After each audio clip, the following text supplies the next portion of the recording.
Elektabilitas Prabowo melesat ungguli Ganjar dan Anies Baswedan. Jakarta, Lembaga Survei Merdeka Institute for Public Opinion Survey (MIPOS) merilis hasil riset terbaru tentang kecenderungan perilaku memilih voting behavior menjelang pemilu 2024.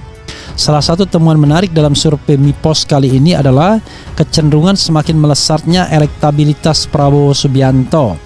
Kita menemukan bahwa pasangan Gerindra PKB, Pak Prabowo Muhaimin ini secara konsisten menempati posisi pertama.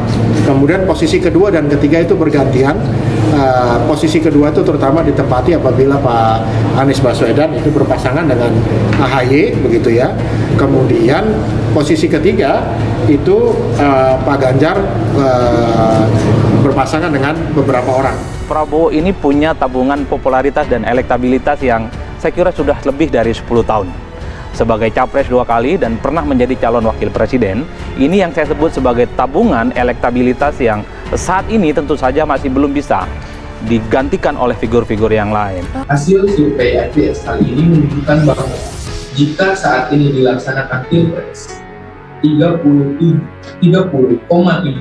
responden mengaku memilih Prabowo Subianto, dan 20,5% memilih Ganjar Pranowo, dan 17,6% memilih Anies Baswedan. Elektabilitas Prabowo ini kalau dilihat dari dua penguntitnya ini, satu, sepertinya Ganjar tidak bisa bekerja secara maksimal ataupun tidak bisa mengejar cepat Prabowo.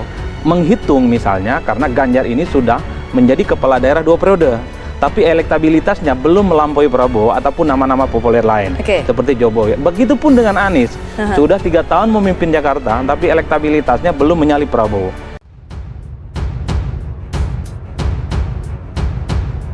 Elektabilitas Prabowo melesat, ungguli Ganjar dan Anies Baswedan. Lembaga Survei Merdeka Institute for Public Opinion Survey merilis hasil riset terbaru tentang kecenderungan pelaku memilih menjelang pemilu 2024.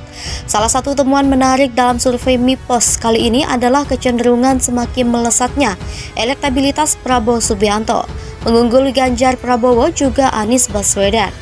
Edwin mengatakan, elektabilitas Prabowo meningkat cukup signifikan dari bulan Agustus 2022 dengan persentase 28,2% menjadi 32,4% pada November 2022. Edwin menjelaskan melesatnya dukungan publik terhadap Prabowo Subianto terjadi justru ketika Ketua Umum Partai Gerindra itu masih minim melakukan sosialisasi dan gimmick politik dibandingkan tokoh lain seperti Ganjar Pranowo, Anies Baswedan, Erick Thohir, dan Sandiaga Uno.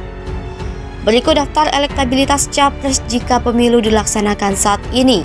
1. Prabowo Subianto 32,4%, 2. Ganjar Pranowo 19,8%, 3. Anies Baswedan 18,9%, 7. Ridwan Kamil 7,5%, 5. Agus Harimurti Yudhoyono 4,5%, 6. Erick Thohir 4,1%, 7. Muldoko 3,4%, 8. Sandiaga Uno 2,1%, 9. Puan Maharani 2,0%, 10. Airlangga Hartarto 1,9%, 11. Muhaimin Iskandar 0,9%. Anies disoraki massa karena tolak teken surat yang disodorkan demonstran. Gubernur DKI Jakarta Anies Baswedan menemui massa yang berdemonstrasi di depan Balai Kota DKI Jakarta Jumat. Meski membuka dialog dengan massa, Anies menolak memberikan tanda tangan saat disodorkan surat pernyataan dari massa. Surat itu pada intinya berisi pernyataan untuk menjamin pemerintah Provinsi DKI Jakarta akan bertanggung jawab terhadap permasalahan di ibu kota. Sambil lesehan di tengah-tengah masa aksi, Anies berkata tidak mudah untuk menandatangani surat yang belum pernah dipelajari sebelumnya. Penolakan dari Anies itu pun langsung disambut sorokan dari massa yang terlihat kecewa. Anies yang akan purna tugas pada Minggu 16 November 2022 mendatang itu pun langsung meminta massa aksi untuk harus saling menghormati. Mantan Menteri Pendidikan dan Kebudayaan itu didampingi Wakil Gubernur DKI Jakarta, Ahmad Riza Patria, membuka dialog dengan massa sekitar pukul 15.50 WIB.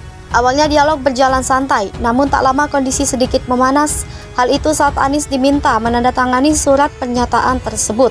Kopaja mencatat Anies belum mampu menyelesaikan tugasnya terhadap 9 permasalahan yang ada di DKI Jakarta. 9 permasalahan yang disuarakan massa Kopaja tersebut yakni buruknya kualitas udara Jakarta yang sudah melebihi baku mutu udara ambien nasional, sulitnya akses air bersih di Jakarta akibat swastanisasi air, penanganan banjir Jakarta belum mengakar pada beberapa penyebab banjir. Selain itu, ketidakseriusan Pemprov DKI Jakarta dalam memperluas akses terhadap bantuan hukum, lemahnya pelindungan masyarakat pesisir dan pulau-pulau kecil di Teluk Jakarta. Hunian yang layak masih menjadi masalah krusial, penggusuran paksa masih menghantui warga Jakarta, belum maksimalnya penanganan COVID-19 serta dampak sosialnya, dan ketidakseriusan Pemprov DKI dalam melindungi penyandang disabilitas. UMP DKI 2022 batal naik. Buruh ancam demo jika Anies Baswedan tak ajukan banding. Konfederasi Serikat Pekerja Indonesia menolak upah minimum provinsi atau UMP DKI 2022 batal naik dari yang seharusnya 4.641. Presiden KSPI Said Iqbal mendesak Gubernur Anies Baswedan untuk tidak menerapkan UMP DKI 2022 berdasarkan keputusan PT UN. KSPI, kata dia, mendesak Anies Baswedan untuk tidak menjalankan putusan PT UN dan tetap memperlakukan UMP DKI 2022 yang sudah ditetapkan kenaikannya sebesar 5,1%. Said juga memaparkan beberapa alasan mengapa pihaknya menolak putusan PT UN Jakarta soal UMP DKI 2022 batal naik. Pertama, tidak boleh ada penurunan upah di tengah jalan. Said bilang, sudah 7 bulan sejak Januari sampai Juli, buruh menerima upah sebesar 4.641.000. Tentunya, kata dia, buruh tidak akan menerima jika tiba-tiba upahnya diturunkan sekitar Rp100.000 pada Agustus nanti. Alasan kedua, lanjut Said. Sejak awal KSPI menolak peraturan pemerintah nomor 36 tahun 2021 tentang pengupahan yang merupakan aturan turunan Omnibus Law Undang-Undang Cipta Kerja. Menurutnya, keputusan PT UN membingungkan karena tidak menggunakan dasar UU nomor 13 tahun 2003, tetapi juga tidak menggunakan UU Cipta Kerja. Alasan ketiga, lanjut Said, yang juga Ketua Umum Partai Buruh ini bilang, wibawa pemerintah DKI dalam hal ini tidak boleh kalah oleh kepentingan sesaat dari pengusaha yang melakukan perlawanan terhadap keputusan gubernur mengenai UMP DKI 2022. Bila keputusan tersebut tetap diterapkan, maka setiap keputusan pemerintah bisa saja terus di PT UN-kan.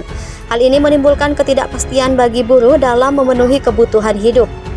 Seperti diberitakan Kompas.com, sebelumnya PT UN Jakarta mengabulkan gugatan yang diajukan Asosiasi Pengusaha Indonesia mengenai UMP DKI Jakarta tahun 2022. Gugatan itu dikabulkan pada Selasa kemarin. Dalam putusannya, Majelis Hakim PT UN Jakarta membatalkan keputusan Gubernur DKI Jakarta nomor 1517 tahun 2021 tentang upah minimum provinsi tahun 2022 tentang upah minimum provinsi tahun 2022 yang ditekan Gubernur DKI Jakarta Anies Baswedan. Adapun berdasarkan Kepgub nomor 1517 tahun 2021, UMP DKI Jakarta tahun 2022 naik 5,1% atau setara 225.600 menjadi 4.641. Dalam amar putusannya, Majelis Hakim pun mewajibkan tergugat, yakni Gubernur Anies, untuk mencabut Kepgub tersebut.